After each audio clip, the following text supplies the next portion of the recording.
अंगद जी की पत्नी अब तो घूंघट करके रहती है। अंगद जी ने मुंह ही नहीं दिखाती अपना अंगद जी को। 1 महीना 2 महीना 6 महीने बीत गए महाराज। अंगद जी बड़े उदास, बहुत प्रेम करते थे अपनी पत्नी से।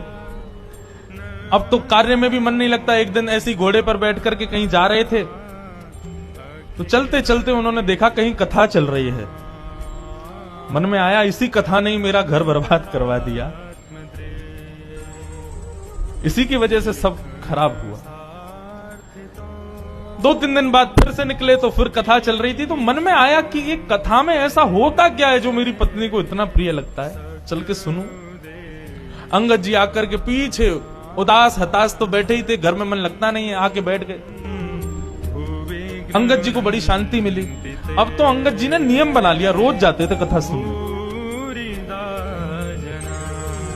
7वें दिन कथा पूरी हो गई। अंगद जी जैसे ही आए तो देखा कोई भी नहीं था। किसी से पूछा भैया आज कथा नहीं होगी? बोले 7 ही दिन की होती है, कल हो गई पूरी, आज तो चले गए व्यास जी। बोले कहां चले गए? बोले दूसरी कथा करने। बोले कहां हो रही है उनकी कथा? बोले उस गांव में हो रही है। अंगद जी दौड़ गए, उस गांव में पहुंचे, वहां जाके सुने। अब तो ऐसा चस्का लगा अंगद जी को, जहां भी कथा होती अंगद जी जाते। एक दिन उन्हीं के नगर में कथा हो रही थी, अंगद जी इधर बैठे थे और उनकी पत्नी थोड़ी दूर बैठी थी। दोनों को ही नहीं पता कि दोनों कथा में बैठे। व्यास जी ने जैसे कीर्तन गाया, अंगद जी के नेत्रों से अविरल अश्रुधार उर्द से। तभी पत्नी की दृष्टि गई, अरे ये तो अंगद जी हमारे पतिदेव हैं।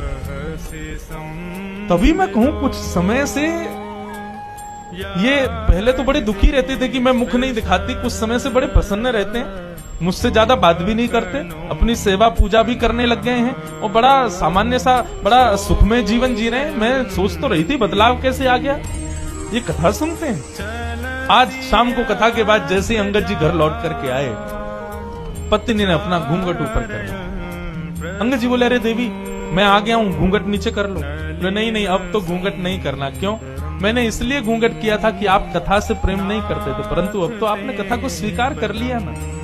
अब मैंने जो त्याग का संकल्प लिया था उसको छोड़ दिया।